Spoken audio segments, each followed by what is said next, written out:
दोस्तों, क्या आप सोच सकते हैं 12 सालों की दोस्ती एक ही झटके में तबाह करके कोई अपने ही दोस्त को जान से मार दे। और दोस्ती में ये फरेब किसी इंसान ने नहीं किया बल्कि एक ऐसे जानवर ने किया जो दिखने में इतना प्यारा न्यारा है कि कोई भी इस पर फिदा हो जाए। हम बात कर रहे हैं ऑर्का फिश की, जिसने अपनी ही दोस्त को अपना शिकार बना लिया। और ये तो कुछ भी नहीं है। आज की इस वीडियो में हम आपको कुछ ऐसे ही लोगों के बारे में बताएंगे जिनकी कहानी सुनकर आपका जानवरों पर से बिल्कुल भरोसा ही उठ जाएगा। बस वीडियो के अंत तक बने रहिएगा क्योंकि ये वीडियो आपके रोंगटे खड़े कर देगी। दोस्तों, सबसे पहले बात करते हैं जेसिका रेडक्लिफ के बारे में, जिनकी सच्ची कहानी आपकी आंखों में आंसू ले आएगी। आपने ये बात तो सुनी ही होगी कि दुनिया में जिसे सबसे ज्यादा प्यार करो वही सबसे ज्यादा दुख भी देता है।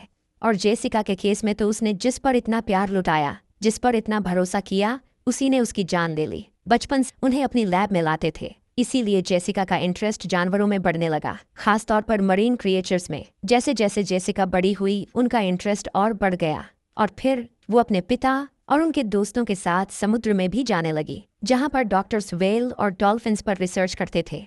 हर समय इन मरीन क्रिएचर्स के आसपास रहने की वजह से जेसिका इनके बारे में काफी कुछ जान गई थी। इनके हाथों में कुछ ऐसा जादू था कि ये अपने हाथों से टच करके डॉल्फिन्स को कंट्रोल करने लगी। किसी भी मरीन क्रिएचर के साथ दोस्ती करने में इन्हें कुछ ही मिनटों का वक्त लगता था। जो समुद्री जीव दूसरों को कच्चा चबा जाते थे, वही जेसिका के पास आने पर खुशी से झूमने लगते थे। धीरे धीरे जब जेसिका का कॉन्फिडेंस बढ़ा तो उन्होंने अपने पहले orca show ocean haven marine park में पार्टिसिपेट किया। और यहाँ ऑर्का फिश के करतब देखकर ये इतनी ज्यादा मोटिवेट हुई कि मात्र 19 साल की उम्र में इन्होंने एक ऑर्का ट्रेनर बनने की ठान ली, जिसके लिए इन्होंने समुद्री जीव विज्ञान की डिग्री भी हासिल करी। और फिर उसके बाद ओशियन हेवन नाम के शो में काम करना शुरू कर दिया। ऑर्का फिश के साथ इनका एक्सपीरियंस हर दिन बेहतर होता चला गया। जेसिका अपनी फील्ड में इतनी ज्यादा फेमस हो गई कि कोई भी उम्र में नहीं हुआ था। इसके बाद ये सबसे बड़े और मोस्ट पॉपुलर शो की ट्रेनर बन गई, जिस शो में ऑर्का फिश 22 फीट से भी ज्यादा लंबी होती है और उसका वजन लगभग 5.5 किलो से भी ज्यादा होता है। इस बड़ी सी मछली के शानदार करतब देखने के लिए हजारों की संख्या में लोग आते हैं। जेसिका ने अपने शो के लिए जिस ऑर्का फिश को ट्रेन करना शुरू किया, उसका नाम इन्होंने मेलो रखा।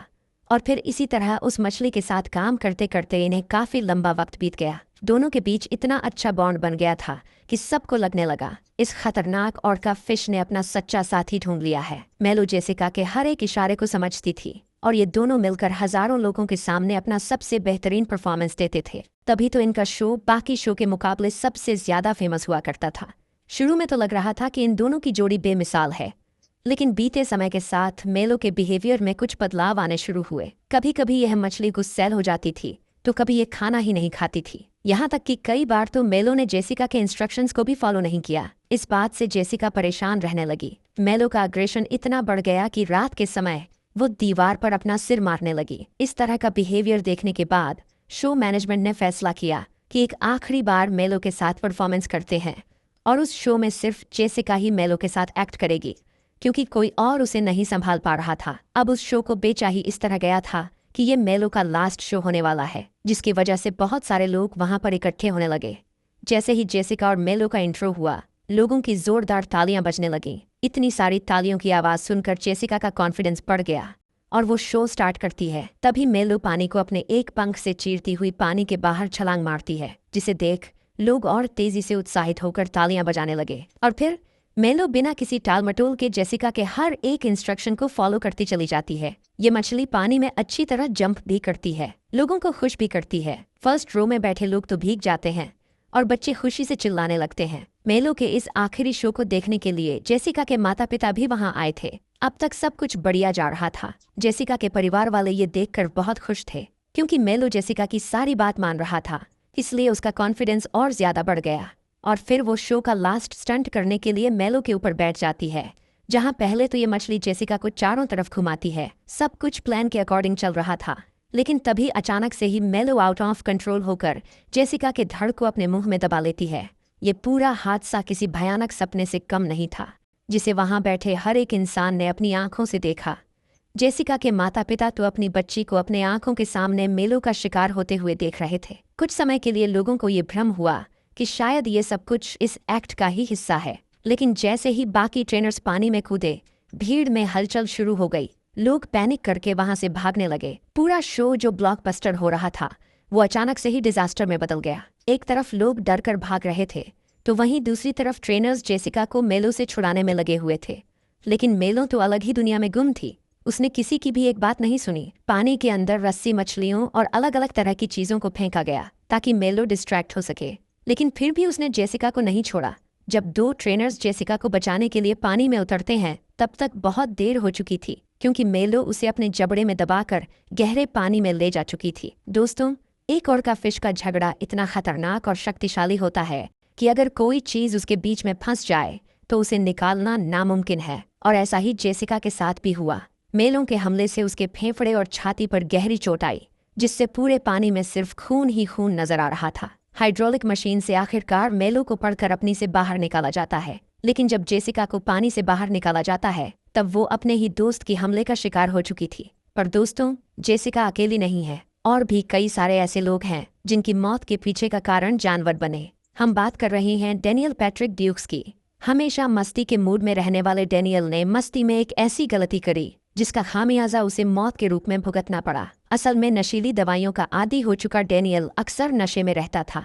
यहाँ तक कि डेनियल अपनी हरकतों की वजह से जेल भी जा चुका है। लेकिन इसका सबसे बड़ा पागलपन तब देखने को मिला जब ये शख्स बिना कोई टिकट खरीदे सी वर्ल्ड में जा पहुंचा। शो देखने के लिए डेनियल दीवार खुद कर चला जाता है और साधारण लोगों की तरह उनके बीच जाकर बैठ जाता है। हालांकि उस समय नशे में होने की वजह से डेनियल शो देखते देखते ही कुर्सी के नीचे सो जाता है। लेकिन जब शो खत्म होने के बाद सभी लोग वहां से चले जाते हैं तो डेनियल की नींद खुलती है और ये वहां से बाहर निकल कर आता है।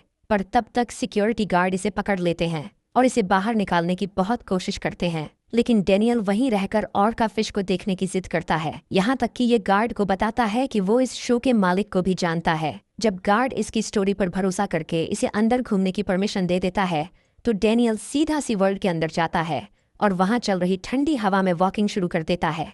डेनियल को लग रहा था कि झूठ बोलकर उसने कोई बहुत बड़ा कारनामा कर दिया है। उसका कॉन्फिडेंस हाई हो जाता है और वो ऑर्का फिश को देखने के लिए उसके टैंक के पास पहुंचता है। तभी न जाने इसके दिमाग में क्या फितूर सवार होती है और ये सोचता है कि चलो पानी में डुबकी मारकर नहाते हैं। एक ही झटके में यह अपने सारे कपड़े निकालकर पानी में डुबकी लगाता है। पानी के अंदर डेनियल जब नहा रहा होता है तो बहुत खुश था और उसे अंदाजा भी नहीं था कि आने वाला कल उसके लिए कितना खौफनाक है। काफी रात हो चुकी थी, इसलिए ऑर्का फिश के सोने के लिए लाइट्स को बहुत डिम कर दिया जाता है। हालांकि डेनियल को इस बारे में कुछ नहीं पता था। वो तो जब पानी में डुबकी मारता है तो पानी में तेज हलचल होती है, जिसकी वजह से पानी में मौजूद ऑर्का फिश नींद से जाग जाती है और कुछ समय तक डेनियल को देखती रहती है। लेकिन इतना वक्त होने के बावजूद ये पानी से बाहर नहीं निकलता। तभी ऑर्का फिश तेजी से डेनियल की तरफ आती है और बहुत ही अचानक से उस पर अटैक कर देती है। ये अटैक कितना भयानक था कि एक ही झटके में डेनियल की सारी पसलियां टूट जाती हैं, शरीर में गहरे घाव हो जाते हैं और टैंक का पूरा पानी डेनियल के खून से लाल हो जाता है, जो रात भर पूल में वैसे ही पड़ा रहता है। और सुबह जब ट्रेनर्स सी वार्ड के खुलने के बाद ऑर्का को ट्रेन करने के लिए आते हैं तो इस भयानक नज़ारे को देखकर उनके पैरों तले जमीन खिसक जाती है, क्योंकि पूरा का पूरा पूल खून से लाल था और डेनियल की बॉडी पानी के ऊपर तैर रही थी। तो दोस्तों, देखा आपने कि ऑर्का फिश कितनी खतरनाक होती है। जिन पर आपका क्या कहना है कमेंट में जरूर बताएं और इसी तरह की वीडियोस को देखते रहने के लिए चैनल को लाइक, शेयर और सब्सक्राइब करना ना भूलें। धन्यवाद।